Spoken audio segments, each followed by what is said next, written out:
President Biden is speaking. This is in Las Vegas at the NAACP National Convention. Let's take a listen. Laying the groundwork for the civil rights agenda.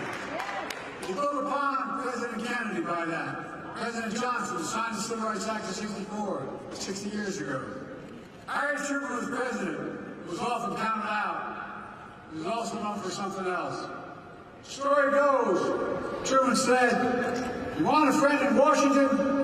Get a dog." Guess what? After the last couple of weeks, I know what he means. But that's why it's so good to have real friends. I'm not being solicitous. I have real friends. So many of you had my back, but I think I've had yours as well.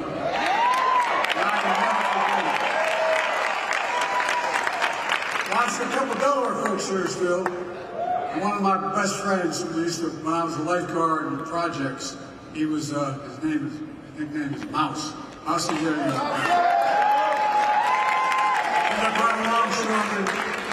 loyal as hell. I'm truly honored to be here, to be at this tense moment in this country. It is a tense moment. Just a few days after the assassination attempt on Donald Trump, we're grateful he was not seriously injured. We continue to pray for him and his family. It's time for an important conversation in this country.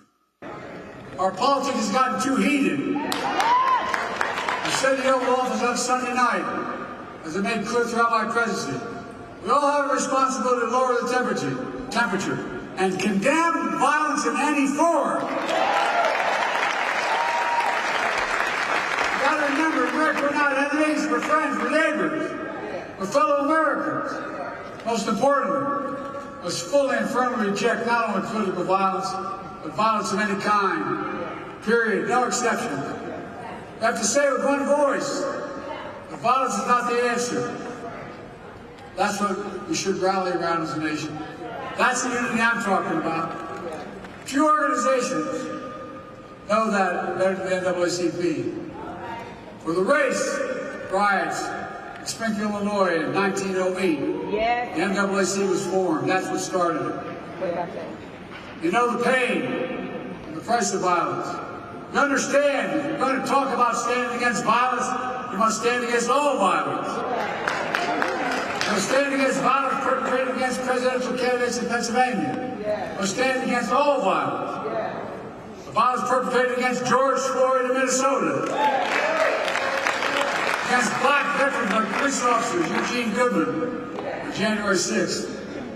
Black election workers, like Kirby Freeman and Shane Moss in Atlanta. We have to stand against the violence and intimidation of white supremacy, the murder, innocent lives in the grocery store in Buffalo, New York when I went up there. Mother Emanuel Church in Charleston, South Carolina. We stand against the violence and murder of children in Sandy Hook and Uvalde. Concert goers in Las Vegas. Innocents on the street all across America that never make the news. There's Uvalde every day in the communities across the country. You're going to be outspoken on one, don't be silent on others.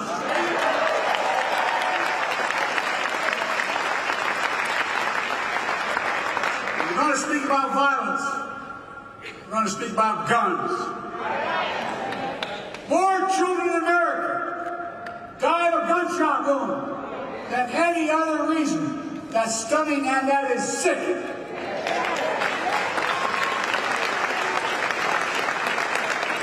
And it's sheer cowardice if we do nothing about it.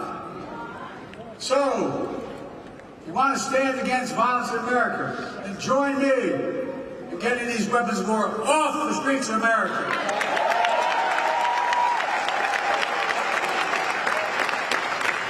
The AR-15 was used in the shooting of Donald Trump. Just as it was an assault weapon that killed so many others, including children. It's time to outlaw them. I did it once and I will do it again.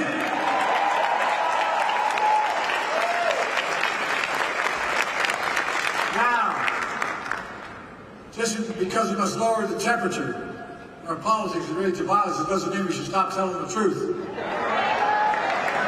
Who you are, what you've done, what you'll do, That's fair game.